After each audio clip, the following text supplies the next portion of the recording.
ضرورت اور مقصد کو فرق کیے بغیر ہم تحریک چلا نہیں سکیں گے۔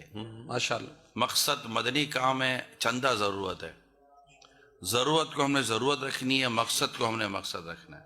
دنیا میں جینے والے لوگوں نے جب کمانے کو مقصد بنا لیا اور عبادت کو جب ضرورت بنا لیا، انہوں نے نیچر ہی بدل دیا۔ اصل عبادت مقصد ہے اور کمانا ضرورت ہے۔ بندہ کماتا ہے اس لیے ہے، امام غزالی علیہ رحمٰن نے بھی اس طرح کی وضاحت کی تاکہ کمر سیدھی ہو سکے۔ کھاؤ پیو تاکہ تمہیں طاقت ملے، کہ کیوں طاقت ملے؟ تاکہ تم رب کی عبادت کر سکو۔ مجھے کہنے دے، امام غزالی علیہ رحمٰن نے یہاں تک صراحت کی ہے، تو صرف رب کی عبادت کے لیے آ جا، تیری ضرورتیں تیرا رب ہی پوری کر دے گا۔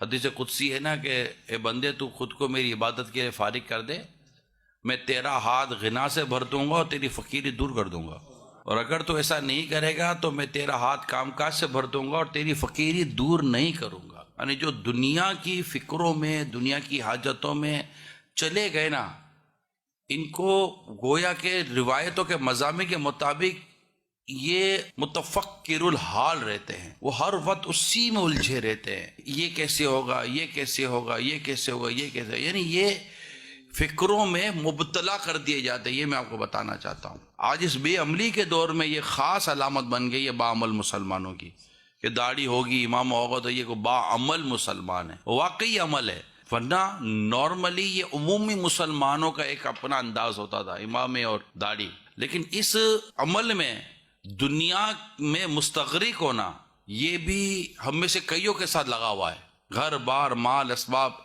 لگے ہوئے ہیں، فرق صرف اتنا ہے کہ ایک فرد وہ ہے جس کا یہ گیٹ اپ نہیں، ایک فرد میں ہوں جس کا یہ گیٹ اپ ہے۔ تو خالی یہ ضروری نہیں ہے کہ جس کو امامہ اور داڑھی نصیب ہو گئی اس کو توکل بھی نصیب ہو گیا، اس کو خوب تقوی نصیب ہو گیا، کہ میرے آقا نے تو تقوی کا مقام ہی کچھ اور ارشاد فرمائے گا، تقوی یہاں ہے، تقوی یہاں ہے، تقوی یہاں ہے۔